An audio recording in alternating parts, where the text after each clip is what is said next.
ഒരു വ്യക്തിയുടെ ആരോഗ്യം മാത്രമായി നിലനിൽക്കുന്നതല്ല. ഇപ്പം നമ്മളെല്ലാവരും നമ്മൾ ജീവിക്കുന്ന സ്ഥലം, അവിടുത്തെ വെള്ളം, അവിടുത്തെ ജീവജാലങ്ങൾ, അവയുടെ ആരോഗ്യം ഇതുമായിട്ടൊക്കെ ബന്ധപ്പെട്ടിട്ടുള്ളതാണ്. അപ്പോൾ വ്യക്തിയുടെ ആരോഗ്യം പ്രകൃതിയുമായിട്ടും, പ്രകൃതി എന്ന് പറയുമ്പോൾ ജീവജാലങ്ങളുമായിട്ടും ചുറ്റുപാടുമായിട്ടും ബന്ധപ്പെട്ടിട്ടുള്ളതാണ്. ഈ ആശയത്തിൻ്റെ പേരാണ് ഏകാരോഗ്യം, വൺ ഹെൽത്ത്.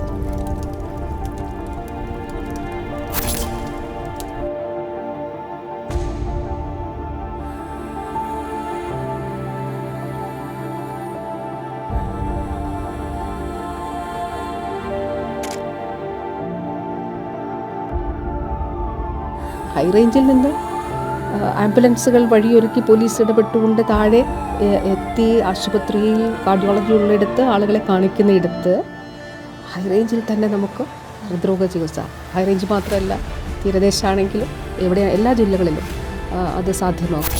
സ്വകാര്യ മെഡിക്കൽ കോളേജുകളിൽ മക്കളെ പഠിപ്പിക്കാൻ കഴിയാത്തവരുണ്ട് ഈ നാട്ടിൽ. അവർക്ക് പഠിക്കണം മെറിറ്റ് അടിസ്ഥാനത്തിൽ. സ്വകാര്യ മേഖലയിൽ ഉണ്ടാകുന്ന സംഭവങ്ങൾ, ഏതെങ്കിലും ഒരു വാർത്ത, ഒരു ഹോസ്പിറ്റലിൻ്റെ പേരോ ആരുടെയെങ്കിലും അറിഞ്ഞിട്ടുണ്ടോ? പറയുന്നുണ്ടോ ഏതെങ്കിലും മാധ്യമം? ഇത്രയേറെ ആക്രമണം നടക്കുമ്പോൾ, പ്രത്യേകിച്ച് സ്ത്രീകൾ, ഞാൻ ഈ പരിപാടികളിൽ ചെല്ലുമ്പോൾ എനിക്കറിയില്ല, എനിക്ക് പേരറിയില്ല, ഞാൻ കണ്ടിട്ടില്ല, ആദ്യമായിട്ട് കാണുന്ന സ്ത്രീകൾ ചേർത്ത് പിടിക്കും. അക്ഷരാർത്ഥത്തിൽ ചേർത്ത് പിടിച്ചിട്ട് പറയും, ഞങ്ങൾ കൂടെ ഉണ്ട് കേട്ടോ എന്ന് പറയും. അതുപോലെ നമ്മുടെ പൊതുജനാരോഗ്യം എന്ന് പറയുമ്പം മാനസികാരോഗ്യം, മെൻ്റൽ ഹെൽത്ത് നമ്മളിപ്പോൾ ഒരു ടോപ്പ് നോച്ചിൽ നമ്മൾ ഡിസ്കസ് ചെയ്യുന്ന ഒരു കാര്യമാണ്. ഇപ്പം കേരളത്തിൽ യുവാക്കൾക്കിടയിൽ തന്നെ ഇപ്പോൾ ഈ ഡിപ്രഷൻ, ആങ്സൈറ്റി, സബ്സ്റ്റൻസ് ഡിസോർഡറുകൾ ഒക്കെ ഉണ്ടാവുന്ന സാഹചര്യത്തിൽ നമ്മളൊരു 2018 ഒരു ഡാറ്റ, ലേറ്റസ്റ്റ് നമുക്കുള്ള ഒരു അവൈലബിൾ ഡാറ്റ എന്ന് പറയുന്നത് ഒരു 5.53 ബെഡ്സ് ഒക്കെയാണ് ഒരു per 10,000 seeking mental health available ആണ് എന്നുള്ളത്. അപ്പോൾ ഈ ഒരു സാഹചര്യത്തിൽ മെൻ്റൽ ഹെൽത്തിനെ പർട്ടിക്കുലർലി ഫോക്കസ് ചെയ്യുന്ന സർക്കാരിൻ്റെ പദ്ധതികൾ എന്തൊക്കെയാണ്, അല്ലെങ്കിൽ അതിൻ്റെ ഒരു ഭാവിയെ എങ്ങനെയാണ് നോക്കിക്കാണുന്നത്? വളരെ പ്രധാനപ്പെട്ട ഒരു മേഖലയാണ് മാനസിക ആരോഗ്യം. അപ്പോൾ വ്യക്തിയുടെ ആരോഗ്യം എന്ന് പറഞ്ഞാൽ ശരീരത്തിൻ്റെ ആരോഗ്യം മാത്രമല്ല, മനസ്സിൻ്റെ ആരോഗ്യം. നമുക്ക് ശരീരത്തിനുണ്ടാകുന്ന പല രോഗങ്ങളും മാനസികമായിട്ടുള്ള നമ്മുടെ സ്ട്രെസ് കൊണ്ടും പ്രശ്നങ്ങൾ കൊണ്ടും കൂടി ഉണ്ടാകുന്നതാണ്. അതിൽ ഒട്ടേറെ ഉദാഹരണങ്ങളുണ്ട്. അപ്പോൾ ഒരു വ്യക്തിയുടെ ആരോഗ്യ സംരക്ഷണം എന്ന് പറഞ്ഞാൽ ശാരീരിക ആരോഗ്യത്തിൻ്റെ സംരക്ഷണവും മാനസികാരോഗ്യത്തിൻ്റെ സംരക്ഷണവും ഉൾപ്പെട്ടതാണ്. പക്ഷേ നമ്മളുടെ ഒരു പൊതുബോധം വാസ്തവത്തിൽ നമ്മുടെ ശരീരത്തുണ്ടാകുന്ന ഒരു രോഗം പോലെയാണ് മനസ്സിനുണ്ടാകുന്ന ഒരു രോഗം. പക്ഷേ അത് ചികിത്സിക്കണം. ഒന്ന്, അത് തിരിച്ചറിയുക എന്നുള്ളതും അത് അക്സെപ്റ്റ് ചെയ്യുക, അംഗീകരിക്കുക എന്നുള്ളതും വളരെ പ്രധാനപ്പെട്ടതാണ്. പക്ഷേ ഇപ്പോഴും നമുക്ക് അത് പലപ്പോഴും അംഗീകരിക്കാനുള്ളൊരു ബുദ്ധിമുട്ടുണ്ട്. ഇനി ഇത് അങ്ങനെയാണെന്നറിഞ്ഞാൽ മറ്റുള്ളവരെന്ത് കരുതും എന്നുള്ളൊരു ചിന്ത നമ്മളെയൊക്കെ ഭരിക്കുന്നുണ്ട്.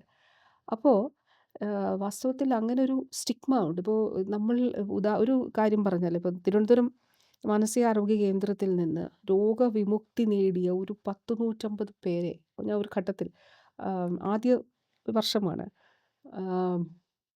വീട്ടിലേക്ക് പറഞ്ഞു വിടുന്നതിന് വേണ്ടി കണ്ടിന്യൂസ് ആയിട്ട് അവരുമായിട്ട് ആശയവിനിമയം നമ്മുടെ ആരോഗ്യവകുപ്പിലെ ഡോക്ടേഴ്സ് ഉൾപ്പെടെ ആരോഗ്യ പ്രവർത്തകർ നടത്തി. വളരെ ചുരുക്കം ആളുകളെ തിരിച്ച് അക്സെപ്റ്റ് ചെയ്തുള്ളൂ. അപ്പോൾ തിരിച്ച് വീടുകളിലേക്ക് ഇവരെ ഉൾക്കൊള്ളാൻ തക്കവണ്ണം കഴിയുന്നില്ല എന്നുള്ളതൊരു പ്രധാനപ്പെട്ട കാര്യമാണ്. അപ്പം ഒന്നാമത് തീർച്ചയായിട്ടും ശരീരത്തിനുണ്ടാകുന്ന ഒരു രോഗം പോലെയേ ഉള്ളൂ മനസ്സിനുണ്ടാകുന്ന ഒരു രോഗവും. മനസ്സിനുണ്ടാകുന്ന രോഗത്തിനും ട്രീറ്റ്മെൻറ്റ് ആവശ്യമാണ്. ട്രീറ്റ്മെൻറ്റിലൂടെ നമുക്ക് പൂർണ്ണമായിട്ടും മനസ്സിനെ രോഗമുക്തമാക്കാനും കഴിയും. അപ്പോൾ ഇത് തന്നെയായിട്ട് സംസ്ഥാനത്ത് നമ്മുടെ ആരോഗ്യ വകുപ്പ് ഒന്ന് ഈ മാനസികാരോഗ്യ ചികിത്സയെ പ്രാഥമിക തലത്തിലേക്ക് കൊണ്ടുവന്നൊരു സംസ്ഥാനമാണ് കേരളം. നമുക്കതിനുവേണ്ടി പ്രത്യേകമായ ക്ലിനിക്കുകൾ നമ്മുടെ ആരോഗ്യ കേന്ദ്രങ്ങളിലുണ്ട്, കുടുംബാരോഗ്യ കേന്ദ്രങ്ങളുമായിട്ട് ബന്ധപ്പെട്ട്. അതുകൂടാതെ പ്രത്യേകമായ പ്രോജക്ട്സ് നമുക്കുണ്ട്. ഇപ്പോൾ പോസ്റ്റ്പാർട്ടം ഡിപ്രഷനുമായിട്ടൊക്കെ ഉം, ഉം, ബന്ധപ്പെട്ടിട്ടുള്ള പ്രോജക്ട്സ് നമുക്ക് ഉം, നിലനിൽക്കുന്നുണ്ട്. ഉം, ഇനി ചില ഇടങ്ങളിൽ ചിലർക്ക് ഇത് എന്താണെന്ന് തിരിച്ചറിയുന്നില്ല. ഇനി അങ്ങനെ ആണെങ്കിൽ ഒരു നേരിട്ടൊരു മാനസികാരോഗ്യ വിദഗ്ധനെയോ വിദഗ്ധയോ പോയി കണ്ട് ചികിത്സ തേടുന്നതിന് പ്രശ്നങ്ങൾ നേരിടുന്നവരുണ്ട്. അവർക്ക് ടെലിമനസ് എന്ന് പറഞ്ഞുള്ള ഉം, ഉം, ഉം, ഓൺലൈൻ വഴിയായിട്ട് അവർക്ക് നേരിട്ട് ഡോക്ടേഴ്സുമായിട്ട് സംസാരിക്കാം. അതെ. ഡോക്ടേഴ്സ് പറയുന്ന അനുസരിച്ച് ക്ലിനിക്കലി നേരിട്ട് കാണണം എന്നാണെങ്കിൽ തീർച്ചയായിട്ടും പോയി ഉം, ഉം, ഉം, കാണണം. അപ്പോൾ അതുകൂടാതെ നമ്മുടെ സംവിധാനങ്ങൾ, ഈ പറഞ്ഞ ചോദ്യം ബെഡ്സുമായിട്ട് അതെ. ബന്ധപ്പെട്ടിട്ടുള്ളതാണ്.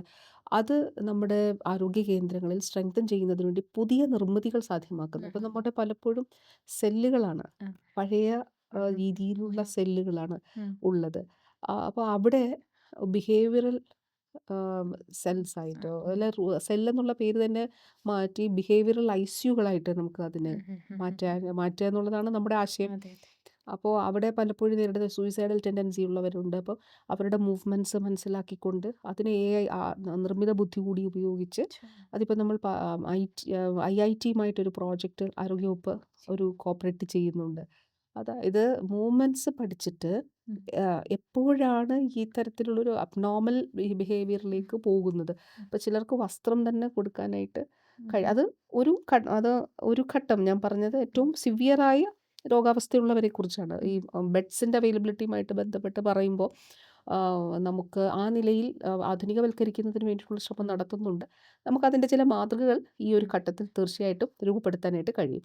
ഉം, തിരുവനന്തപുരത്ത് കിഫ്ബിയിലൂടെ പ്രോജക്റ്റ് ഉണ്ട്. ഉം. അതിപ്പോൾ ഫൈനൽ അപ്രൂവലായി നിർമ്മാണത്തിലേക്ക് കടക്കാൻ കഴിയും. വലിയ ഇത് ഇത് ഈ ബെഡ്സ് എന്നുള്ളതിനേക്കാളും നമ്മളിപ്പോൾ തെറപ്പികള് പ്രൈവറ്റ് ആയിട്ട് ചെയ്യുമ്പോഴത്തേക്കും 1,500 മുതൽ 2,000 രൂപ വരെയുള്ള ഒരു റേഞ്ചിലൊക്കെയാണ് പൊതുവെ ഈ ഒരു പ്രൈവറ്റ് ആയിട്ട് തെറപ്പികള് ചാർജ് ചെയ്യുന്നത്. അപ്പോൾ ഇതൊരു ചലഞ്ച് തന്നെയാണ് മാനസികാരോഗ്യ ട്രീറ്റ്മെന്റുകൾ സീക്ക് ചെയ്യുന്നതിൽ ആൾക്കാരെ പിന്നോട്ട് വലിക്കുന്നതിൽ എന്നുള്ളത് ശ്രദ്ധിച്ചിട്ടുണ്ട്. തീർച്ചയായിട്ടും ഉണ്ട്. ഉം. അതോടൊപ്പം തന്നെയാണ് മെഡിസിൻസിൻ്റെ വില. മെഡിസിൻസിന്റെ വില. അപ്പോൾ അതും നമ്മളൊരു ഇൻ്റർവെൻഷൻ നടത്താനായിട്ട് ഉം. തീരുമാനിച്ചിട്ടുണ്ട്. കാരണം കാരുണ്യ ഫാർമസികൾ വഴി ഉം. സബ്സിഡൈസ്ഡ് ആയിട്ടുള്ള റേറ്റിൽ ഉം. ഇത് ലഭ്യമാക്കുക. ഉം. കാരണം വില കൂടിയ മരുന്നുകളാണ് മരുന്നുകളാണ്. പലപ്പോഴും ഉള്ളത്. ഉം. ഉം. അപ്പോൾ ഇത് തിരിച്ചറിയുക എന്നുള്ളത് പ്രധാനപ്പെട്ടത്. ഇത് അതെ, അതെ. അംഗീകരിക്കുക എന്നുള്ളത് പ്രധാനപ്പെട്ടത്. ഇത് പോയി ഒരു ട്രീറ്റ്മെൻറ്റ് എടുക്കേണ്ടതാണെന്നും ശരീരത്തിനുണ്ടാകുന്ന രോഗം പോലെയുള്ളൂ എന്നുള്ളതും മനസ്സിലാക്കി ഡോക്ടറെ അടുത്ത് പോയി ട്രീറ്റ്മെൻറ്റ് എടുക്കുക എന്നുള്ളത്. ഉം. അതും കഴിഞ്ഞ് നാലാമത്തെ പ്രശ്നമാണ് ഇതിന് ഈ പറയുന്നത് പോലുള്ള കോസ്റ്റ്. കോസ്റ്റ്. അപ്പോൾ അതിൽ ഒരെണ്ണം സർക്കാർ ഇപ്പോൾ നമ്മളിപ്പോൾ ഈ ക്യാൻസർ മരുന്നിനൊക്കെ സബ്സിഡൈസ്ഡ് റേറ്റ് കൊടുത്തു തുടങ്ങിയതുപോലെ പോലെ. ഉം. ഇതുകൂടി നമ്മളിപ്പോൾ യെസ്. അതൊരു ചർച്ച ഇപ്പോൾ തൊട്ടടുത്ത് നമ്മളുടെ ട്രാൻസ്പ്ലാന്റിൻ്റെ മെഡിസിൻസ് ആണ് ഉം. ഓപ്പൺ ചെയ്യാൻ പോകുന്നത്, ഏറ്റവും കുറഞ്ഞ നിരക്കിൽ. അതിനോട് ചേർന്ന് മെൻ്റൽ മെന്റൽ ഹെൽത്തിൻ്റെ ഹെൽത്ത്. കൂടി മെഡിസിൻസ് ആ നിലയിൽ ശരിക്കും ഇതിൽ ലഭ്യമാക്കും. ആദ്യം ബ്രേക്ക് ആവേണ്ടത് ആ സ്റ്റിഗ്മയാണ് മലയാളിയുടെ. ഈ തീർച്ചയായിട്ടും മെന്റൽ ഹെൽത്തിന് പ്രൊഫഷണൽ ഹെൽപ്പ് സീക്ക് ചെയ്യുന്നതിനുള്ള ആ ഒരു തീർച്ചയായിട്ടും സ്റ്റിഗ്മ അതെ. എക്സിസ്റ്റ് ചെയ്യാൻ. നമ്മൾ ഈ ഒരു പ്രാധാന്യം കണ്ടുകൊണ്ട് തന്നെയാണ് നമ്മൾ മെൻ്റൽ ഹെൽത്തിൽ MSc നഴ്സിംഗ് ആരംഭിച്ചു. ഓക്കെ. കാരണം നമുക്കത് വളരെ പ്രധാനപ്പെട്ടതാണ്. ആ ഒരു നിലയിൽ PG കോഴ്സ് ആരംഭിക്കുക എന്നുള്ളതും അതോടൊപ്പം തന്നെ ക്ലിനിക്കൽ സൈക്കോളജി നമുക്ക് വളരെ അത്യാവശ്യമായിരുന്നു. ഇപ്പം DMED എടുത്ത് പറഞ്ഞ് അതിൽ പ്രപ്പോസൽ തയ്യാറാക്കാൻ പറഞ്ഞ് നമുക്ക് അതുകൂടി കൂടുതൽ വിദഗ്ധരെ കൂടി ഈ മേഖലയിൽ സൃഷ്ടിക്കുന്നതിന് വേണ്ടിയിട്ട് കഴിയണം. അതിന് വേണ്ടിയിട്ടാണ് ഇത് ചെയ്യുന്നത്. ഏറ്റവും പ്രധാനപ്പെട്ട കാര്യം നമുക്ക് കുടുംബാരോഗ്യ കേന്ദ്രങ്ങളിൽ നിന്ന് തന്നെ ഡോക്ടേഴ്സ്, നമ്മുടെ ആരോഗ്യ പ്രവർത്തകർ, ഫീൽഡിലുള്ള പ്രവർത്തകർ ഐഡൻറ്റിഫൈ ചെയ്തിട്ട് അവരെ ഈ തെറാപ്പിയിലേക്കോ മറ്റാവശ്യങ്ങളിലേക്കോ കൊണ്ടുവരിക എന്നുള്ളതാണ്. അത് നമ്മൾ സാധ്യമാക്കുന്നുണ്ട്. കൂടുതൽ ഇടപെടലുകൾ ഇതിൻ്റെ ഭാഗമായിട്ട് നടത്തണം എന്നുള്ളത് വളരെ വളരെ പ്രധാനപ്പെട്ട കാര്യമാണ്. അതാണ് നമ്മൾ ചെയ്യുന്നത്. മാം, പൊതുജന ആരോഗ്യ നിയമം നടപ്പിലാക്കുക എന്ന് പറയുന്നത് ഒരു ചെറിയ കാര്യമല്ല. ഉറപ്പായിട്ടും 1955 ഉണ്ടായിരുന്ന ഒരു നിയമത്തെ കാലാനുസൃതമായി ഭേദഗതി ചെയ്ത് ജനങ്ങളിലേക്ക് എത്തിക്കുമ്പം ഒരുപാട് ചാലഞ്ചസ് ആണ് അതിന് കൂടുതലായിട്ടും ഉണ്ടാവാൻ സാധ്യതയുണ്ടായിരുന്നത്. എങ്ങനെയാണ് ആ വെല്ലുവിളികളെ നേരിട്ടത്? ഈ കാലഘട്ടത്തിലെ എന്നുമെന്നും ഒരുപക്ഷെ ഓർമ്മയിൽ നിൽക്കുമെന്ന് ഞാൻ കരുതുന്ന ഒന്നാണ് പൊതുജനാരോഗ്യ നിയമത്തിൻ്റെ രൂപീകരണം. കാരണം ഈ പറഞ്ഞതുപോലെ കേരള സംസ്ഥാനം രൂപീകൃതമായപ്പോൾ 2 നിയമങ്ങളാണ് ഉണ്ടായിരുന്നത്. ഒന്ന് തിരുവിതാംകൂർ കൊച്ചി നിയമവും വടക്കൻ മേഖലയിൽ മദിരാശിയുടെ ഭാഗമായിരുന്ന സ്ഥലങ്ങളിൽ മദിരാശിയുടെ നിയമവും. അപ്പോൾ ഇപ്പോൾ ഒരേ വിഷയമാണെങ്കിലും രണ്ടിടത്തും 2 ഫൈൻ ഉം. അതായിരുന്നു ഉണ്ടായിരുന്നത് കേരളത്തിൽ. സംസ്ഥാനം രൂപീകരിച്ചതിന് ശേഷം ഒരേ പ്രശ്നത്തിന് 2 നിലയിലാണ് 2 നിയമമാണ് കേരളത്തിൽ തന്നെ നിലനിന്നിരുന്നത്. അപ്പോൾ ഇത് പിൻവലിച്ചിട്ട് പുതിയൊരു നിയമം കൊണ്ടുവരിക എന്നുള്ളത്. ഈ ഒരു പൊതുജനാരോഗ്യ നിയമം എന്ന് പറയുന്നത് വാസ്തവത്തിൽ അനിവാര്യമായൊരു ഘട്ടം കൂടിയായിരുന്നു. 2 നിയമങ്ങൾ എക്സിസ്റ്റ് ചെയ്തിരുന്നുള്ളൂ എന്നുള്ളത് മാത്രമല്ല, ഞാൻ പറഞ്ഞതുപോലെ ഒരു വ്യക്തിയുടെ ആരോഗ്യം മാത്രമായി നിലനിൽക്കുന്നതല്ല. ഇപ്പം നമ്മളെല്ലാവരും നമ്മൾ ജീവിക്കുന്ന സ്ഥലം, അവിടുത്തെ വെള്ളം, അവിടുത്തെ ജീവജാലങ്ങൾ, അവയുടെ ആരോഗ്യം ഇതുമായിട്ടൊക്കെ ബന്ധപ്പെട്ടിട്ടുള്ളതാണ്. അപ്പോൾ വ്യക്തിയുടെ ആരോഗ്യം പ്രകൃതിയുമായിട്ടും, പ്രകൃതി എന്ന് പറയുമ്പോൾ ജീവജാലങ്ങളുമായിട്ടും ചുറ്റുപാടുമായിട്ടും ബന്ധപ്പെട്ടിട്ടുള്ളതാണ്. ഈ ആശയത്തിൻ്റെ പേരാണ് ഏകാരോഗ്യം, വൺ ഹെൽത്ത്. ഒരു മനുഷ്യൻ്റെ ആരോഗ്യം ആസച്ച് നിലനിൽക്കുന്നതല്ല. ഇപ്പം നിപ്പ വവ്വാലുകളാണ് സ്രോതസ് വൈറസിൻ്റെ. അപ്പോൾ വവ്വാലുകളിൽ നിന്ന് വൈറസ് മനുഷ്യരിലേക്ക് എത്തുന്നു. റാബിസ് അപ്പോൾ നായ്ക്കളിൽ നിന്നോ അല്ലെങ്കിൽ വൈറസ് ഉള്ള മൃഗങ്ങളിൽ നിന്ന് മനുഷ്യരിലേക്ക് എത്തുന്നു. H5N1 അടുത്തൊരു പകർച്ചവ്യാധി, ഒരു എപ്പിഡമിക് ആകും എന്ന് കരുതുന്നതാണ് പക്ഷിപ്പനി. അത് H5N1 ആണ്. പക്ഷിപ്പനി എല്ലാ വർഷവും കേരളത്തിൽ കേസ് റിപ്പോർട്ട് ചെയ്യുന്നുണ്ട്. താറാവുകൾ ചത്തൊടുങ്ങുന്നു. പക്ഷികളിൽ നിന്ന് മനുഷ്യരിലേക്ക് ലോകത്ത് തന്നെ കഴിഞ്ഞ വർഷം 807 പേർക്കോ ആണ് ഉണ്ടായിട്ടുള്ളത്. ഭാഗ്യവശാൽ മനുഷ്യരിൽ നിന്ന് മനുഷ്യരിലേക്ക് ഇത് പകരുന്നില്ല. വൈറസിന് മ്യൂട്ടേഷൻ സംഭവിച്ച് മനുഷ്യനിൽ നിന്ന് മനുഷ്യനിലേക്ക് പകരുന്ന സ്ഥിതി ഉണ്ടായാൽ ഒരു പക്ഷേ കോവിഡിനേക്കാളും വലിയൊരു പകർച്ചവ്യാധിയായിട്ട് മാറും.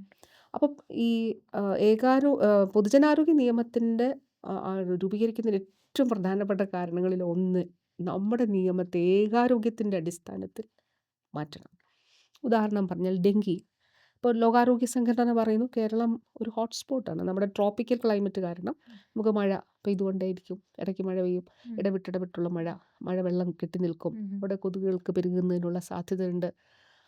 അപ്പോൾ അത്തരത്തിലുള്ളൊരു ഭൂപ്രദേശമാണ് കേരളം. ഇപ്പോൾ 2012-13 ഡെങ്കി കേസുകൾ ഏറ്റവും കൂടുതൽ ഉണ്ടായിരുന്നത് അന്നത്തെ മോർട്ടാലിറ്റി 0.7 ആണ്, 0.7 ആണ്. ഇന്ന് അന്നത്തെ മരണനിരക്ക് ഡെങ്കി മൂലം. ഇന്ന് കേസസ് ഉണ്ട്. കാരണം നമുക്ക് അപ്പം ആരോഗ്യവകുപ്പിന് മാത്രം നിയന്ത്രിക്കാൻ കഴിയുന്നതല്ല. അത് പല കാര്യങ്ങളുമായിട്ടും ബന്ധപ്പെട്ടിട്ടുള്ളതാണ്. നമുക്ക് അവബോധം നൽകാനാണ് കഴിയുക. ബോധവൽക്കരണം ഇതുകൊണ്ട് ഇങ്ങനെ ഉണ്ടാകും, അതുകൊണ്ട് ഇന്നത് ചെയ്യണം എന്നുള്ളത് ആരോഗ്യവകുപ്പിന് പറയാനായിട്ട് കഴിയും. എന്നാൽ ഡെങ്കി മൂലം ആരോഗ്യവകുപ്പ് ചെയ്തെന്താണ്? മരണം കുറയ്ക്കാൻ കഴിഞ്ഞു. അത് ആരോഗ്യവകുപ്പിൻ്റെ ഉത്തരവാദിത്തമാണ്.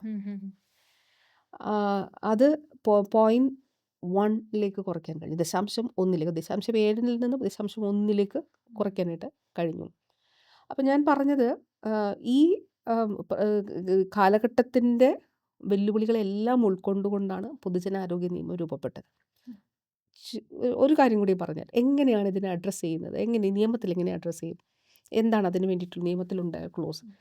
ഞാൻ ജീവിക്കുന്ന പഞ്ചായത്തിൽ എൻ്റെ പഞ്ചായത്തിലെ പ്രശ്നങ്ങൾ, ഇപ്പോൾ ഇങ്ങനെയുള്ള പൊതുജനാരോഗ്യ വിഷയങ്ങൾ, പകർച്ചവ്യാധി ഉണ്ടാകാവുന്ന അല്ലെങ്കിൽ ആരോഗ്യത്തിന് ഹാനികരമാകാവുന്ന വിഷയങ്ങൾ എങ്ങനെയാണ് ഡീൽ ചെയ്യേണ്ടതെന്ന് വെച്ചാൽ അവിടെ ഒരു സമിതിയുണ്ട് ആക്ട് പ്രകാരം തന്നെ. ആ കമ്മിറ്റിയുടെ കൺവീനർ മെഡിക്കൽ ഓഫീസറാണ്. പഞ്ചായത്ത് പ്രസിഡന്റ് ചെയർപേഴ്സണാണ്. എല്ലാ ഡിപ്പാർട്ട്മെൻറ്റ്സിൻ്റെ ആളുകൾ അവിടെ വരും. ബിഷപ്പ് വരും, പഞ്ചായത്ത് സെക്രട്ടറിക്ക് അതിൽ വരും, പിന്നെ പൊല്യൂഷൻ കൺട്രോൾ ബോർഡിൻ്റെയൊക്കെ പ്രതിനിധികളെ അയക്കാം. ജില്ലയിലൊക്കെ വരുമ്പോൾ തീർച്ചയായിട്ടും അവരുടെ ഡിസ്ട്രിക്ട് ഓഫീസേഴ്സ് ഉണ്ട്, ഇറിഗേഷൻ വരും, വാട്ടർ അതോറിറ്റി വരും. അപ്പോൾ കുടിവെള്ളമാണോ പ്രശ്നമാവുന്നത്, അവിടെ കുടിവെള്ളം കാരണം ഹെപ്പറ്റൈറ്റിസ് എ ഉണ്ടാകുന്നതിന് അത് തടയുന്നതിന് വേണ്ടിയിട്ടുള്ള നടപടികൾ ഒന്നിച്ചിരുന്ന് ആലോചിക്കുകയാണ്, പ്രശ്നം ഐഡൻറ്റിഫൈ ചെയ്യുകയാണ്. അപ്പോൾ അത് അവിടെ തന്നെ, അതാണ് ഏറ്റവും ബേസിക് സെൽ. ഉയർന്ന ഡിസ്ട്രിക്റ്റിലേക്ക് വരുമ്പോൾ DMO കൺവീനറായ ജില്ലാ കളക്ടറും ജില്ലാ പഞ്ചായത്ത് പ്രസിഡൻറ്റും ഒക്കെ ആയിട്ടുള്ള എല്ലാ ഡിസ്ട്രിക്ട് ഓഫീസേഴ്സും, ലൈൻ ഡിപ്പാർട്ട്മെൻറ്റ്സിൻ്റെ ഓഫീസേഴ്സ്, മൃഗസംരക്ഷണ വകുപ്പ് എല്ലാവരും ഉണ്ട് അതിൽ, ഫോറസ്റ്റും എല്ലാവരും വരുന്ന സമിതി. സ്റ്റേറ്റിലേക്ക് വരുമ്പോൾ DHSന്. അപ്പോൾ നമുക്കിപ്പോൾ നിപ്പായും കോവിഡും ഒക്കെ പശ്ചാത്തലത്തിൽ നമ്മൾ തന്നെ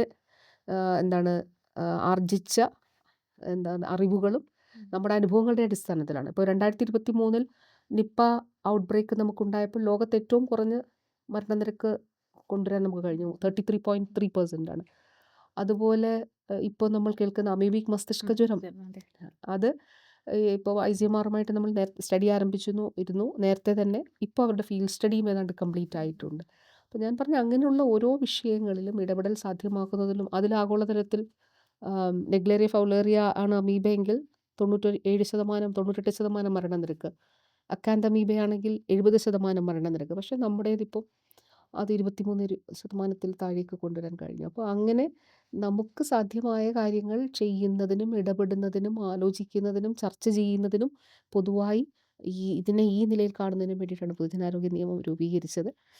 ജനകീയാരോഗ്യ കേന്ദ്രങ്ങൾ പോലെ ഈ കാലഘട്ടത്തിൽ നമ്മൾ ഏറ്റവും എപ്പോഴും ഒരു മനസ്സിനെ നിറയ്ക്കുന്ന ഒന്നാണ് പൊതുജനാരോഗ്യ നിയമം. സമീപകാലത്ത് കേരളത്തിലെ ആശുപത്രികളിൽ വലിയ നിലയിൽ വിദേശ നിക്ഷേപങ്ങൾ വന്നതായി കാണുന്നുണ്ട്. ഇത് പൊതുമണ്ഡലത്തിൽ വലിയൊരു ചർച്ചയുമായിരുന്നു. അതിനോടൊപ്പം തന്നെ ആരോഗ്യ വകുപ്പിന് എഗെയിൻസ്റ്റ് ആയിട്ട് വളരെ ടാർഗറ്റഡ് ആയിട്ടുള്ള അറ്റാക്കുകൾ സോഷ്യൽ മീഡിയയിലായാലും മെയിൻ സ്ട്രീം മീഡിയയിലായും വന്നതായും കണ്ടിട്ടുണ്ട്.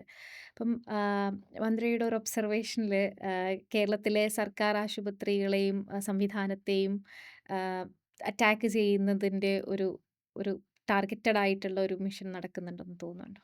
തീർച്ചയായിട്ടും ഉണ്ട്. കാരണം കേരളത്തിലെ സർക്കാർ ആശുപത്രികൾക്കെതിരെ മെഡിക്കൽ കോളേജുകളാണെങ്കിലും ജില്ലാ ജനറൽ ആശുപത്രികളാണെങ്കിലും കേരളത്തിലെ സർക്കാർ ആരോഗ്യ സംവിധാനത്തിനെതിരെ വളരെ ടാർഗറ്റഡ് ആയിട്ടുള്ള വളരെ ആസൂത്രിതമായിട്ടുള്ള ഒരു ആക്രമണം നടക്കുന്നുണ്ട്. അപ്പോൾ അതിന് ഒട്ടേറെ ഉദാഹരണങ്ങൾ നമുക്ക് പറയാനായിട്ട് കഴിയും. അപ്പം ഏറ്റവും പെട്ടെന്ന് മനസ്സിലേക്ക് വരുന്ന ചിലതിലൊന്ന് ഇപ്പം നിർണ്ണയ ഞാൻ ഇടയ്ക്ക് പറഞ്ഞിരുന്നു. അതായത് ലാബുകളുടെ ഒരു ശൃംഖല നമ്മൾ തീർത്തുകൊണ്ട് നമ്മുടെ തൊട്ടടുത്തുള്ള ആരോഗ്യ കേന്ദ്രത്തിൽ പോയി എനിക്ക് സാമ്പിൾ കൊടുത്താൽ പരിശോധനകളൊക്കെ നടത്തിയിട്ട് എൻ്റെ ഫോണിലേക്ക് എനിക്ക് റിസൾട്ട് വരും. ഞാൻ ഓട്ടോ പിടിച്ചാൽ പോകുന്നെങ്കിൽ എനിക്ക് ഓട്ടോയുടെ പണം ലാഭം, എൻ്റെ ദുരിതം ലാഭം, ആ യാത്രാക്ലേശം ലാഭം. പിന്നെ എനിക്ക് പ്രൈവറ്റ് ലാബിൽ കൊടുക്കേണ്ട പണവും ലാഭം. വളരെ മിനിമമായിട്ട് എൻ്റെ ഫോണിലൊരു എന്നെ ഏറ്റവും അധികം ആക്രമിക്കുന്ന കേരളത്തിൻ്റെ ആരോഗ്യ മേഖലയെയും ഏറ്റവും അധികം ആക്രമിക്കുന്ന ഒരു ചാനലിൻ്റെ റിപ്പോർട്ടറുടെ ഒരു മെസ്സേജ് കിടപ്പുണ്ട്. കഴിഞ്ഞ ദിവസം അയച്ചു. എന്നോട് പറഞ്ഞു ആ മെസ്സേജ് ഇങ്ങനെ, ഇത് 2ാം തവണയും ഞാൻ എൻ്റെ വീടിനടുത്തുള്ള ആരോഗ്യ കേന്ദ്രത്തിൽ പോയി സന്തോഷത്തോടെ ഞാൻ അഭിനന്ദനം അറിയിക്കുന്നതിനാണ് പറഞ്ഞത്. ഇത് അവിടുത്തെ ആരോഗ്യ പ്രവർത്തകരെ ഒന്ന് അറിയിക്കണം. എല്ലാ പരിശോധനയും നടത്തിയിട്ട് എനിക്ക് ഇത്ര ചിലവ് മാത്രമേ ആയിട്ടുള്ളൂ. വളരെ വൃത്തിയുള്ള അന്തരീക്ഷം, നല്ല പെരുമാറ്റം, ഇത്രയും സൗകര്യങ്ങളോട് കൂടിയ ഒരു സംവിധാനത്തെ വികസിപ്പിച്ചെടുക്കാൻ കഴിഞ്ഞതിലുള്ള അഭിനന്ദനം അറിയിക്കട്ടെ. നഗരാരോഗ്യ കേന്ദ്രമാണ്. നഗരാരോഗ്യ കേന്ദ്രമാകുമ്പം നമ്മളിപ്പം ഇതിൻ്റെ ഭാഗമായിട്ട് തുടങ്ങിയിട്ടുള്ളതാണ്. അപ്പം ഞാൻ പറഞ്ഞു, ഇതൊന്ന് വാർത്തയിൽ കൊടുക്കുമോ? പറഞ്ഞു അന്നേരം ഒന്ന് കൊടുക്കാൻ കഴിയില്ല, അവരുടെ പോളിസിയാണ് കൊടുക്കരുത് എന്നുള്ളത്. അപ്പം ഞാൻ പറഞ്ഞത് കേരളത്തിലെ ജനങ്ങൾക്ക് അനുഭവവേദ്യമാകുന്ന നേരത്തെ നിർണ്ണയയുടെ കാര്യമാണ് ഞാൻ പറഞ്ഞു വന്നത്. അപ്പം നിർണ്ണയ നമുക്ക് സാമ്പത്തികമായി വലിയ ചെലവില്ലാതെ നമ്മളെ സഹായിക്കുന്നു. യാത്രാക്ലേശവും ഒഴിവാക്കുന്നു. പിന്നെ ഫോണിൽ നമുക്ക് റിസൾട്ട് കിട്ടുന്നു. പക്ഷേ കേരളത്തിലൊരു പത്രം നിർണ്ണയക്കെതിരെ ഒരു വാർത്തയാണ്. ഒരു വാർത്ത കൊടുത്തു. ആർക്ക് വേണ്ടിയിട്ടാണ് ആ വാർത്ത കൊടുത്തത്? എന്താണ് അവരുടെ ലക്ഷ്യം? എതിരെ വാർത്ത ലോഞ്ച് ചെയ്യുന്നതിന് തൊട്ട് മുൻപാണ് കൊടുത്തത്. പത്രത്തിൻ്റെ പേര് ഞാൻ പറയാം, മനോരമയാണ് കൊടുത്തത്. അപ്പോൾ കൊടുത്തത് ഈ സാമ്പിൾ ട്രാൻസ്പോർട്ടേഷനുമായിട്ടൊക്കെ ബന്ധപ്പെട്ട് ഇന്ത്യ പോസ്റ്റാണ് സാമ്പിൾ ട്രാൻസ്പോർട്ട് ചെയ്യുന്നത്. സാധാരണ ട്രാൻസ്പോർട്ട് ചെയ്യുന്ന പോലെ അല്ല അവർ സാമ്പിൾ ട്രാൻസ്പോർട്ട് ചെയ്യുന്നത്. അത് കൃത്യമായിട്ടുള്ള മാർഗ്ഗനിർദ്ദേശങ്ങളോടെ ആണ് അവർ. ഇന്ത്യ പോസ്റ്റ് എന്ന ഉത്തരവാദിത്തപ്പെട്ട ഒരു സംവിധാനമാണ് ട്രാൻസ്പോർട്ട് ചെയ്യുന്നത്. രാജ്യത്താദ്യമായിട്ടാണ്. ഇതൊരു ഇൻ്റർവെൻഷനാണല്ലോ. ആ ചെലവ് കുറയ്ക്കുന്നതിനുള്ളൊരു ഇൻ്റർവെൻഷനാണ്. അതുപോലെ ഇപ്പോൾ ഞാൻ കഴിഞ്ഞ ദിവസം തിരുവനന്തപുരം മെഡിക്കൽ കോളേജിൽ ചെന്നപ്പോൾ നമ്മുടെ ട്രെയിനിൽ നിന്ന് അക്രമി തള്ളിയിട്ട ഒരു മകൾ ഉണ്ട് അവിടെ. അപ്പോൾ ആ മോളെ ഞാൻ കണ്ടു. മോളുടെ അമ്മയും അവിടെ ഉണ്ട്. അപ്പോൾ എൻ്റെ അടുത്ത് ഞാൻ ചോദിച്ചു, ഇതൊക്കെ കുഴപ്പമുണ്ടോ, എന്തെങ്കിലും പ്രശ്നമാണോ? പറഞ്ഞു ഒന്നുമില്ല. എന്നിട്ട് എന്നോട് ഇങ്ങോട്ട് പറഞ്ഞു, ഞാനന്ന് അങ്ങനെ പറഞ്ഞത് ഞാൻ വന്ന് കണ്ടതേ ഉണ്ടായിരുന്നുള്ളൂ. ഞാൻ വന്ന് കണ്ടപ്പോൾ എൻ്റെ മകൾ എനിക്ക് അങ്ങനെ കിടക്കുന്ന കണ്ടപ്പോൾ എനിക്ക് വിഷമം തോന്നി. ഏതമ്മയ്ക്കും വിഷമം തോന്നും. കാരണം കൺമുന്നിൽ അല്ലെങ്കിൽ നടന്ന് ചിരിച്ച് പഠിച്ച് കൂട്ടുകാർക്ക് ഒപ്പം ഒക്കെ നടക്കുന്ന ഒരു മകൾ പെട്ടെന്ന് അങ്ങനെ കിടക്കുന്ന കാണുമ്പോൾ ഒരു അമ്മയ്ക്ക് തോന്നുന്ന ദുഃഖത്തിൽ നിന്നാണ് അമ്മ പറഞ്ഞത്. പക്ഷേ കേരളത്തിലെ മാധ്യമങ്ങൾ എന്താ ചെയ്തത്? ആ അമ്മ അങ്ങനെ ആ പറഞ്ഞത് തിരുവനന്തപുരം മെഡിക്കൽ കോളേജിൻ്റെ ഒരു പ്രശ്നമായിട്ട് ഉം, ഉം, ഉം, പറയുകയും ഉം. പിന്നീട് അങ്ങനെയല്ല എന്ന് അമ്മ പറഞ്ഞത് വാർത്തയാക്കാതിരിക്കുകയും ചെയ്തു ആദ്യത്തെ എന്നുള്ളത്. ഭാഗം മാത്രമേ ഞങ്ങൾ കണ്ടിട്ടുള്ളൂ. ആദ്യത്തെ ഉം. ഭാഗമേ കണ്ടിട്ടുള്ളൂ. രണ്ടാമത്തെ അതെ. ഭാഗം കണ്ടിട്ടില്ല എന്നുള്ളതാണ്. ഉം. അപ്പോൾ തീർച്ചയായിട്ടും കേരളത്തിൽ ഈ ഞാൻ പറഞ്ഞില്ലേ, ഇപ്പോൾ തിരുവനന്തപുരം മെഡിക്കൽ കോളേജിൽ തന്നെ ഒരു 2022 23 കരൾ മാറ്റിവെക്കൽ ശസ്ത്രക്രിയ തുടങ്ങിയത്. ഉം, ഞാൻ പറഞ്ഞ ഏഹ്, ഈ നേരത്തെ പറഞ്ഞ ചികിത്സാ സംവിധാനങ്ങളൊക്കെ എത്രയോ ലക്ഷക്കണക്കിന് രൂപ പുറത്ത് ചിലവ് ഉം, വരുന്നതാണ്.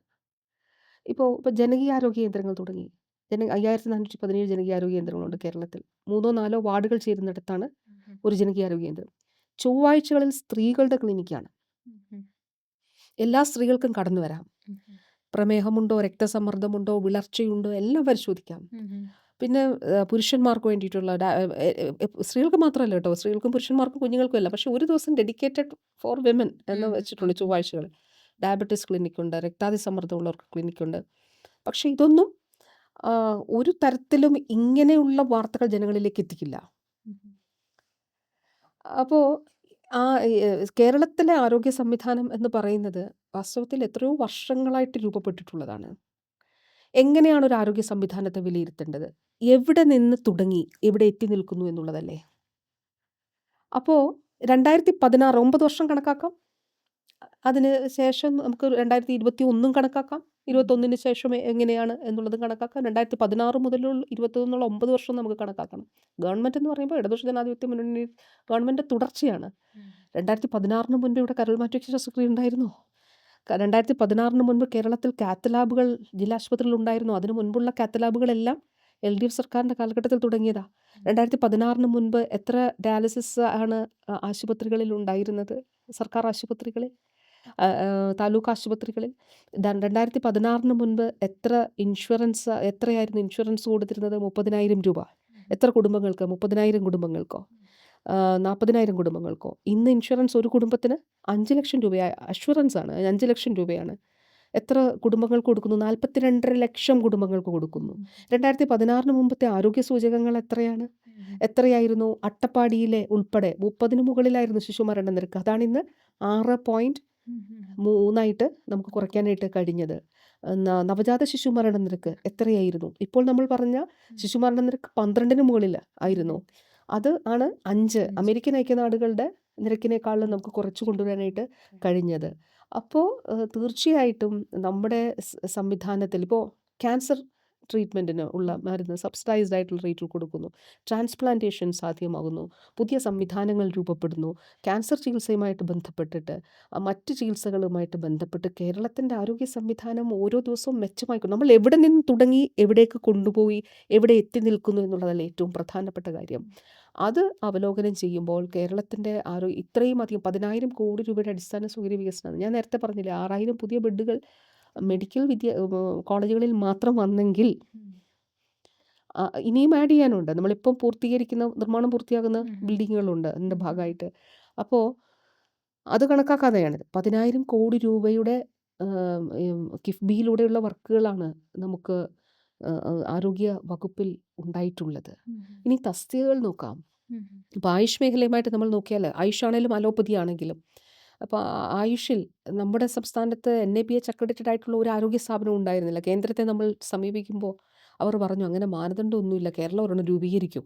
നമ്മൾ ചിട്ടയായി NABHൻ്റെ പൊതുവായ മാനദണ്ഡങ്ങളൊക്കെ നോക്കി രൂപീകരിച്ചു. ഇന്ന് 250 സ്ഥാപനങ്ങൾ NABH അക്രഡിറ്റഡാ.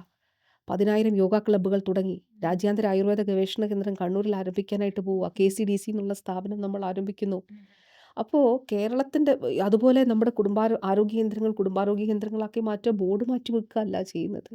താലൂക്ക് തലം മുതൽ സ്പെഷ്യാലിറ്റി ചികിത്സകൾ ലഭ്യമാക്കുന്ന സാഹചര്യമുണ്ടായി. അപ്പോൾ ഈ മാറ്റം കേരളത്തിൻ്റെ ആരോഗ്യ മേഖലയിൽ ഉണ്ടായിട്ടുള്ള മാറ്റം തീർച്ചയായിട്ടും അത് ജനപക്ഷത്തു നിന്നുള്ള മാറ്റമാണ്. അതുകൊണ്ടാണ് നാഷണൽ സ്റ്റാറ്റിസ്റ്റിക്കൽ സർവേയുടെ 2024 പ്രസിദ്ധീകരിച്ച റിപ്പോർട്ടിൽ പറയുന്നത് ഔട്ട് ഓഫ് പോക്കറ്റ് എക്സ്പെൻഡിച്ചർ കുറഞ്ഞിട്ടുണ്ട് എന്നുള്ളതാണ്. അപ്പോൾ കുറഞ്ഞിട്ടുള്ളത് എങ്ങനെയാണ്? ഈ ഇൻ്റർവെൻഷൻസിലൂടെയാണ്. ഞാൻ നേരത്തെ പറഞ്ഞത് ആവർത്തിക്കുന്നില്ല. ആൻജിയോപ്ലാസ്റ്റിയുടെ ഉൾപ്പെടെ കാത്തലാബുകൾ ഉൾപ്പെടെ സ്ഥാപിച്ചതിലൂടെ ഉണ്ടായിട്ടുള്ള മാറ്റം, ഉള്ള ഗണ്യമായിട്ടുള്ള ചിലവിൽ ഉള്ള കുറവ്, അതിനെക്കുറിച്ച് ഞാൻ പറയുന്നില്ല. അപ്പോൾ ഇത് ആരൊക്കെയോ അലോസരപ്പെടുത്തുന്നുണ്ട് എന്നുള്ളതൊരു യാഥാർത്ഥ്യമാണ്. ഇത് കുറയുന്നത് സർക്കാർ സംവിധാനങ്ങൾ ആരാണ് ആശ്രയിക്കുന്നത്? സാധാരണക്കാരായിട്ടുള്ള ആളുകൾ കൂടുതലായി. ഇപ്പം എല്ലാ വിഭാഗത്തിലുള്ള ആളുകളും ആശ്രയിക്കുന്നുണ്ട്. സാധാരണക്കാരായിട്ടുള്ള ആളുകൾ കൂടുതലായിട്ട് ആശ്രയിക്കുന്നു. അപ്പോൾ സർക്കാർ ആശുപത്രികൾ മോശമാണ്. സർക്കാർ ആശുപത്രികളിലെ ആരോഗ്യ പ്രവർത്തകർ മോശമാണ് എന്ന പൊതുബോധം സൃഷ്ടിക്കുന്നതിലൂടെ സർക്കാർ സംവിധാനത്തിലേക്ക് ആളുകളെ എത്തിക്കാതിരിക്കുന്നതിന് വേണ്ടിയിട്ടുള്ള ബോധപൂർവമായിട്ടുള്ളൊരു ഇടപെടൽ നടക്കുന്നുണ്ടെന്നുള്ളത് തന്നെയാണ് കാണേണ്ടതായിട്ടുള്ളത്. ഇതിന് ഒരു വശം കൂടിയുണ്ട്. ഇപ്പോൾ കേരളത്തിൻ്റെ സർക്കാർ ആരോഗ്യ മേഖല എന്ന് പറയുമ്പോൾ സർക്കാർ സംവിധാനവും സ്വകാര്യ സംവിധാനവും ചേരുന്നതാണ്. ഇപ്പോൾ സ്വകാര്യ മേഖലയിൽ ഉണ്ടാകുന്ന സംഭവങ്ങൾ, ഏതെങ്കിലും ഒരു വാർത്ത, ഒരു ഹോസ്പിറ്റലിൻ്റെ പേരോ ആരുടെയെങ്കിലും ഓർമ്മയിലുണ്ടോ? പറയുന്നുണ്ടോ ഏതെങ്കിലും മാധ്യമം? എത്രയോ സംഭവങ്ങൾ ഉണ്ടാകുന്നു. അപ്പോൾ സ്വകാര്യ മേഖലയ്ക്ക് ഉള്ളൊരു പ്രൊട്ടക്ഷൻ കൊടുക്കുകയും സർക്കാർ സംവിധാനത്തെ ഇത്തരത്തിൽ ആക്രമിക്കുകയും ചെയ്യുമ്പോൾ സ്വാഭാവികമായിട്ടും അതിൽ ഒരു നിക്ഷിപ്തമായിട്ടുള്ളൊരു താല്പര്യം, ഒരു കൃത്യമായ ലക്ഷ്യം, ഒരു ആസൂത്രണം അതിൻ്റെ പിന്നിലുണ്ടെന്നുള്ളതാണ്. കേരളത്തിൻ്റെ ആരോഗ്യരംഗം എല്ലാം പെർഫെക്റ്റ് ആണെന്നുള്ളതല്ല പറയുന്നത്. നമ്മൾ എന്തൊക്കെയാണ് പ്രശ്നങ്ങൾ ഐഡൻറ്റിഫൈ ചെയ്യുകയും അത് ഇടപെടുകയും അതിൽ മുന്നോട്ട് പോവുകയും ചെയ്യുന്നുണ്ട്. അതാണ് ഞാൻ പറഞ്ഞത്. കാത്ത് ലാബുകൾ സ്ഥാപിക്കുക എന്ന് വെച്ചാൽ അതൊരു പ്രോസസ്സായിരുന്നു. അപ്പോൾ അടിമാലിയിൽ നമ്മൾ അതിനുള്ള സംവിധാനങ്ങളെല്ലാം ഒരുക്കി. അവിടെ ഉത്തരവ് കഴിഞ്ഞ ദിവസം ഇറങ്ങി. ഇനിയും ഇത് നമുക്ക് ടേൺ കീ ആണ്. അപ്പോൾ അത് കാത്ത് ലാബ് അവിടെ ഇനിയും അതിൻ്റെ മറ്റ് എക്യുപ്മെൻറ്റ്സ് കൊണ്ടുവന്നാൽ മതിയാകും. അപ്പോൾ ഇത് നമ്മൾ ഫണ്ട് അനുവദിക്കുന്നു. അതിൻ്റെ ഒരു പ്രോസസ്സുണ്ട്. അതെല്ലാം അപ്പോൾ അതൊരു ഇവോൾവ് ചെയ്യുന്ന, അങ്ങനെ രൂപപ്പെടുത്തുന്ന ഒരു സംവിധാനമാണ് നമ്മുടേത്. എവിടെ നിന്ന് തുടങ്ങി നമ്മൾ കേരളത്തിൻ്റെ രംഗത്തിൽ മാറ്റങ്ങൾ എത്രത്തോളം ഉണ്ട് എന്നുള്ളത് അത് വളരെ പ്രധാനപ്പെട്ട കാര്യമാണ്. അതാണ് വാസ്തവത്തിൽ അവലോകനം ചെയ്യേണ്ടത്. അതിന് പകരം കേരളത്തിൻ്റെ സർക്കാർ ആരോഗ്യ സംവിധാനത്തെ അങ്ങ് ആക്രമിച്ച് അധിക്ഷേപിച്ച് ആക്രമിച്ച് ഇല്ലാതെയാക്കാമെന്ന് ചിലർ കരുതുന്നുണ്ട്. അവരാരോടാണ് ദ്രോഹം ചെയ്യുന്നത്? അവർ കേരളത്തിലെ വാസ്തവത്തിൽ സാധാരണക്കാരായിട്ടുള്ള, ഈ പറഞ്ഞില്ലേ കരൾ മാറ്റിവെക്കൽ ശസ്ത്രക്രിയ നടത്തണമെന്ന് പറഞ്ഞാൽ മണിക്കൂറുകൾക്കകം തീരുമാനം, ഇപ്പോൾ മെഡിക്കൽ ബോർഡൊക്കെ കൂടി മണിക്കൂറുകൾക്കകം തീരുമാനം എടുക്കണം. കാരണം ലിവർ നമുക്ക് അധിക നേരം ട്രാൻസ്പ്ലാന്റേഷൻ വേണം എന്ന് പറഞ്ഞാൽ പിന്നെ അത് മാറ്റിവെക്കാനായിട്ട് പറ്റില്ല. ലക്ഷങ്ങൾ വേണം എന്ന് പറഞ്ഞാൽ എവിടെ ഒരു സാധാരണ കുടുംബം എവിടെ നിന്ന് കണ്ടെത്തും? അവിടെയാണ് ദേ മുന്നിൽ ഉണ്ടൊരു ഓപ്ഷൻ. എന്താണ് ഓപ്ഷൻ? കേരളത്തിലെ മെഡിക്കൽ കോളേജുകളിൽ കരൾ മാറ്റിവെക്കൽ ശസ്ത്രക്രിയ ആരംഭിച്ചിട്ടുണ്ട്. തിരുവനന്തപുരത്ത് ഉൾപ്പെടെ അവിടെ നടക്കുന്നുണ്ട്. ഡോക്ടർ രമേശ് രാജൻ്റെയൊക്കെ നേതൃത്വത്തിൽ അവിടെ നടക്കുന്നു. കോട്ടയത്തിപ്പം ബഹുമാനപ്പെട്ട CMൻ്റെ തന്നെ നിർദ്ദേശത്തിൻ്റെ അടിസ്ഥാനത്തിൽ CM അത് ഭയങ്കരമായിട്ട് നേതൃത്വം നൽകുന്ന ഒന്നാണ് നമ്മുടെ IOT, institute of organ transplantation Kozhikode. അതിന് വേണ്ടിയിട്ടൊരു സ്ഥാപനം നമ്മൾ കൊണ്ടുവരികയാണ്. അപ്പോൾ തീർച്ചയായിട്ടും അത് കേരളത്തിൻ്റെ സർക്കാർ സംവിധാനങ്ങളെ തകർക്കുക എന്ന് വെച്ചാൽ സാധാരണക്കാരൻ്റെ ഒരു ആശ്രയത്തെ ഇല്ലാതാക്കുകയാണ്. ഇവിടെ നിന്ന് ആ നിലയിലുള്ളൊരു ഇടപെടൽ, ഗുരുതരമായിട്ടുള്ളൊരു കാര്യം ഇവിടെ ഉണ്ടാകുന്നുണ്ട്. ആ നിലയിലൊരു ഒരു ആസൂത്രിതമായിട്ടുള്ളൊരു നീക്കത്തിലൂടെ എന്നുള്ളത് തീർച്ചയായിട്ടും ഞാൻ അങ്ങനെ തന്നെ കരുതുന്നു. ഒട്ടേറെ ഉദാഹരണങ്ങൾ അതിൻ്റെ ഭാഗമായിട്ട് കാണാൻ കഴിയും. കേരളത്തിൻ്റെ ആരോഗ്യരംഗത്തിൽ സംബന്ധിച്ച് ആരോഗ്യപരമായിട്ടുള്ള വിമർശനം ഉണ്ടാകാം. ആരോഗ്യപരമായിട്ടുള്ള വിമർശനം ഉണ്ടാകാം. ആ ആരോഗ്യപരമായിട്ടുള്ള വിമർശനത്തെ ഉൾക്കൊള്ളാൻ കെൽപ്പുള്ളതാണ് കേരളത്തിൻ്റെ ആരോഗ്യ സംവിധാനം. എന്താണ് അതിൻ്റെ ഇപ്പോൾ ഒരു പ്രശ്നമുണ്ടായാൽ എന്താണ് അതിൻ്റെ സൊല്യൂഷൻ? അതിൽ എന്തെങ്കിലും ക്രിയാത്മകമായിട്ടുള്ള നിർദ്ദേശമുണ്ടോ? വിഷൻ 2031 നമ്മൾ നടത്തി. ആ വിഷൻ 2031-ൽ നമ്മൾ ഉരുത്തിരിഞ്ഞ അതിൻ്റെ ഭാഗമായി നമ്മൾ കുറേ ആരോഗ്യ പ്രവർത്തകരുമായിട്ടൊക്കെ ബന്ധപ്പെട്ടത്. അപ്പോൾ നമ്മൾ ഇതാണ് ചർച്ച ചെയ്തത്. എന്തൊക്കെയാണ് നമ്മൾ ഇനി എന്തൊക്കെ ചെയ്യണം, എന്തൊക്കെയാണ് നമ്മളുടെ ക്രിയാത്മകമായിട്ടുള്ള ചർച്ചകൾ, ക്രിയാത്മകമായ വിമർശനവുമാകാം. പക്ഷേ ഇതങ്ങനെയല്ല കേരളത്തിൽ സംഭവിക്കുന്നത് എന്നുള്ളതാണ്. പക്ഷേ ഒരു കാര്യമുണ്ട്, എത്ര ആക്രമിച്ചാലും കൂടുതൽ കരുത്തോടുകൂടി, അത് തളർന്നു പോകാതെ കൂടുതൽ കരുത്തോടുകൂടെ ആരോഗ്യ സംവിധാനത്തെ മുന്നോട്ട് കൊണ്ടുപോകാനാണ് കേരളത്തിൻ്റെ ഹെൽത്ത് ടീം ശ്രമിക്കുന്നത്. അത് തീർച്ചയായിട്ടും അങ്ങനെ തന്നെയാണ്. ഇപ്പോൾ കോഴിക്കോട് മെഡിക്കൽ കോളേജിന് എന്തൊക്കെ ആക്ഷേപങ്ങളാണ് കോഴിക്കോട് ഉം. Medical college. ഇപ്പോൾ അതാണ് ഞാൻ നേരത്തെ പറഞ്ഞത്. പൾമണറി വാൽവ് റിപ്ലേസ്മെന്റ് ആണ്. ഉം. ഉം. അത് ആദ്യമായിട്ട് ആ നിലയിൽ സർജിക്കൽ ഇന്റർവെൻഷൻ ഇല്ലാതെ ഉം. നടത്തുന്നത്. ചെയ്യുന്നു. നമ്മൾ തുടക്കത്തിൽ പറഞ്ഞ പോലെ തന്നെ മനുഷ്യരുടെ ദൈനംദിന ജീവിതവുമായി ഒരുപാട് ഇഴുകിച്ചേർന്ന് ഇടപെടുന്ന മേഖലയാണ്. ഇപ്പം പറഞ്ഞ ഒരുപാട് അനുഭവങ്ങളിലെല്ലാം ഒരു ഹൃദയസ്പർശിയായ കാര്യങ്ങളുണ്ട്. അവിടെ പോകുന്നു, അവരെ കാണുന്നു. അതിൽ വളരെ മൈക്രോ ആയിട്ട് അവരുടെ ബിപി ലെവൽ പോലും ഓർത്തിരിക്കുന്ന മന്ത്രി എന്നുള്ള നിലയ്ക്ക് ഈ ഒരു കാലയളവിൽ ഉണ്ടായിട്ടുള്ള ആഹ്, വൈകാരികമായ അല്ലെങ്കിൽ ഏറ്റവും ചാരിതാർത്ഥ്യം തോന്നിയ ഒരു നിമിഷം നമ്മളോട് പങ്കുവെക്കാമോ? ആ, കുറേയേറെ അങ്ങനെ ഉം. ഓർമ്മകളുണ്ട്. അതിൽ ഈ പറഞ്ഞതുപോലെ ആ, ഈ ഇത്രയേറെ ആ, ഈ ആക്രമണം നടക്കുമ്പോൾ പ്രത്യേകിച്ച് സ്ത്രീകൾ, ഉം. ഞാൻ ഈ പരിപാടികളിൽ ചെല്ലുമ്പോൾ ഉം. എനിക്കറിയില്ല, എനിക്ക് പേരറിയില്ല, ആ, ഞാൻ കണ്ടിട്ടില്ല, ആദ്യമായിട്ട് കാണുന്ന സ്ത്രീകൾ ചേർത്ത് പിടിക്കും. ഉം. അക്ഷരാർത്ഥത്തിൽ ചേർത്ത് പിടിച്ചിട്ട് പറയും, ഞങ്ങൾ കൂടെ ഉണ്ട് കേട്ടോ ഉം. എന്ന് പറയും. അത് ശരിക്കും നമ്മളുടെ മനസ്സിന്, നമ്മുടെ കണ്ണ് നിറയും. കാരണം പേരറിയില്ല, പിന്നൊരിക്കൽ ഇനി കാണുമോ എന്നറിയില്ല, ആദ്യമായിട്ട് കാണുന്നു. അങ്ങനെ സ്ത്രീകൾ വന്നിട്ട് സ്ത്രീകളിൽ നിന്നാണ് എനിക്കത് കൂടുതലായിട്ട് ഉം. അവരെ പറയും. ആ, അങ്ങനെ കുറേ അനുഭവങ്ങളുണ്ട്. 1, 2 കാര്യങ്ങളിൽ. ഒന്ന്, SITയിൽ നിന്ന്, അവിടെ ഒരു സ്വകാര്യ ആശുപത്രിയിൽ നിന്ന് അമ്മയും കുഞ്ഞും രക്ഷപ്പെടില്ല എന്ന് പറഞ്ഞ് തള്ളിയൊരു ഉം. കേസുണ്ട്. അപ്പോൾ പിന്നീട് SIT ആശുപത്രിയിൽ അങ്ങനെ ലാസ്റ്റ് മിനിറ്റ് വളരെ റിസ്കി ആയിട്ടുള്ള കേസുകൾ ഇങ്ങോട്ട് പറഞ്ഞു വിടും. ഉം. ഉം. വളരെ റിസ്കി. അപ്പോൾ ഇവിടെ കാണിച്ചിട്ടും ഉണ്ടാവില്ല. ആ ലാസ്റ്റ് മിനിറ്റ് ആയിരിക്കും വരിക. അപ്പോൾ അങ്ങനെ ആ മോളും ഐ മീൻ പ്രഗ്നൻ്റ് ആയ പെൺകുട്ടിയും അവിടെ വന്നു, ചികിത്സ എടുത്തു. 7 മാസം അവിടെ ഉണ്ടായിരുന്നു. കുഞ്ഞ് പ്രിമച്വർ ബേബിയായിരുന്നു. 7 മാസം ഉണ്ടായിരുന്നു. ഞാൻ അന്ന് SIT സന്ദർശിച്ചപ്പോൾ അന്നൊരിക്കൽ കണ്ടിരുന്നു. പക്ഷേ ഈ പൂജയുടെ ഉം. സമയത്ത് എനിക്ക് തലേദിവസമോ 2 ദിവസം മുൻപോ കോൾ വന്നിട്ട് എവിടെയാണ്, തിരുവനന്തപുരത്താണോ പത്തനംതിട്ടയാണോ, ഞങ്ങൾക്ക് എഴുത്തിനിരുത്താനാണ് എന്ന് പറഞ്ഞു. ഉം. അപ്പോൾ ഞാൻ പറഞ്ഞു, ഞാൻ പത്തനംതിട്ടയാണ്, കാരണം അവിടെ മൂലൂർ സ്മാരകമുണ്ട്. ഉം. ഉം. സരസകവി ഉം. മൂലൂർ, അദ്ദേഹത്തിൻ്റെ ശ്രീനാരായണ ഗുരുവിൻ്റെ ശിഷ്യനാണ് അദ്ദേഹം. അപ്പോൾ അദ്ദേഹത്തിൻ്റെ സ്മാരകത്തിലാണ് സാധാരണ ഞാൻ പോകുന്നത്. ഉം. അപ്പോൾ ഞാൻ പറഞ്ഞു, ഇത്രയും ദൂരം വന്ന് ഉം. അവിടെ വരേണ്ടതില്ല ഉം. എന്ന് പറഞ്ഞു. അല്ല, ഞങ്ങൾ വരുമെന്ന് പറഞ്ഞു. ഞാൻ അവിടെ ചെല്ലുമ്പോൾ, ഞാൻ 7 മണിക്ക് അവിടെ ചെല്ലുന്നത്, രാവിലെ തിരുവനന്തപുരത്തു നിന്ന്. ഉം. കുഞ്ഞിനെയും കൊണ്ട്, ഉം. മോനെയും കൊണ്ട് അവരുണ്ട്. ഉം. അതെനിക്ക് വളരെയധികം മനസ്സിനെ സ്പർശിച്ച ഒന്നാണ്. അത് ആരോഗ്യ വകുപ്പിലെ മുഴുവൻ പേർക്കും, ഞാൻ ആ സമയത്ത് സമർപ്പിതമായി പ്രവർത്തിച്ച SITയിലെ ഡോക്ടേഴ്സ്, നേഴ്സസ് ഉൾപ്പെടെ മുഴുവൻ പേരെ, ഒരു സമൂഹത്തെ മുഴുവൻ ആ, ആ, കൂടി അവരുടെ ഒരു അംഗീകാരമാണല്ലോ. എനിക്കത് വളരെ വളരെ ഹൃദയസ്പർശിയായിട്ടുള്ളൊരു കാര്യമായിരുന്നു. അതുകൂടാതെ പെട്ടെന്ന് മനസ്സിലേക്ക് വരുന്നത്, ഈ ക്യാൻസർ മരുന്നുകളുടെ വില വലിയ രീതിയിൽ നമ്മൾ സബ്സിഡൈസ്ഡ് റേറ്റ് കൊടുക്കാമെന്ന് നമ്മളൊരു പദ്ധതിയാണത്, കാരുണ്യ സ്പർശം. അപ്പോൾ ഇപ്പോൾ 60,000 രൂപ വിലയുള്ള മരുന്നിനൊക്കെ 6,000 രൂപ. ഒരു കുടുംബത്തിന് ഒരു മാസം 1,00,000 രൂപയുടെ മരുന്ന് എങ്ങനെ വാങ്ങിക്കാൻ പറ്റും? എല്ലാ കുടുംബങ്ങൾക്കും പറ്റില്ല. ഭൂരിപക്ഷം കുടുംബങ്ങൾക്കും പറ്റില്ല. അപ്പോൾ ഈ രാജ്യത്തെ പേറ്റന്റ് നിയമങ്ങളുണ്ടല്ലോ ഉം. ക്യാൻസർ മരുന്നുകളുടെ, അതൊരു പ്രശ്നമാണ്. അപ്പോൾ അപ്പോഴാണ് നമ്മുടെ നയമായിരുന്നു, പ്രകടന പത്രികയിൽ നമ്മൾ പറഞ്ഞിട്ടുണ്ട്, ഇത് സബ്സിഡൈസ്ഡ് റേറ്റിൽ കൊടുക്കും. ഇതും മറ്റ് ഓർഗൻ ട്രാൻസ്പ്ലാന്റേഷൻ കഴിഞ്ഞവർക്കുള്ള മരുന്ന്.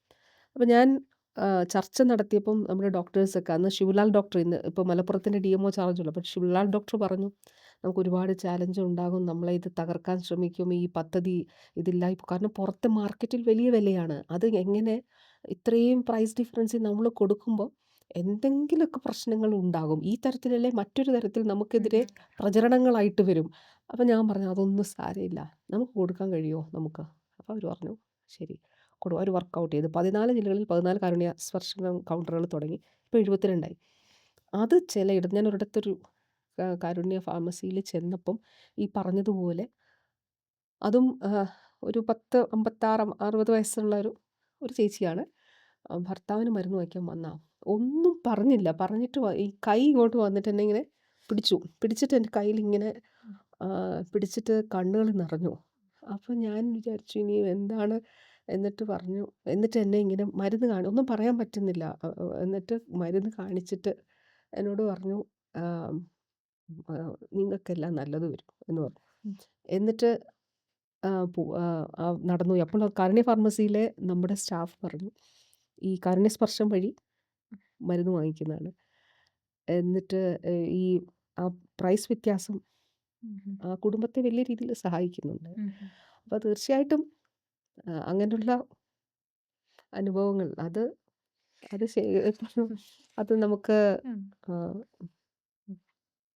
ഓക്കെ. അത് അങ്ങനെയുള്ള അനേകായിരം മനുഷ്യരാണ് മാം നേരത്തെ പറഞ്ഞ ആ കരുത്ത് മുന്നോട്ട് പോകാനുള്ളത് തീർച്ചയായും എന്നുള്ളതും, കൃത്യമായും കേരളത്തിൻ്റെ ആരോഗ്യ മേഖലയിലെ പോളിസി മേക്കേഴ്സിന് വളരെ കൃത്യമായ ധാരണയോടുകൂടെ തന്നെയാണ് ഓരോ ചുവടും എടുത്തു വെച്ചുകൊണ്ടിരിക്കുന്നത് എന്നുള്ളതിൽ നമ്മളിത് ഈ ഒരു ഹൃദ്യമായ സംഭാഷണം ബഹുമാനപ്പെട്ട ആരോഗ്യമന്ത്രിയുമായുള്ളത്. ഒരുപാട് സന്തോഷം മാം ഇത്രയും സമയം നമുക്ക് വേണ്ടി ചെലവഴിച്ചതിൽ. Thank you so thank much. You. സമയം പോയത് അറിഞ്ഞില്ല. Thank you very much. Thank U.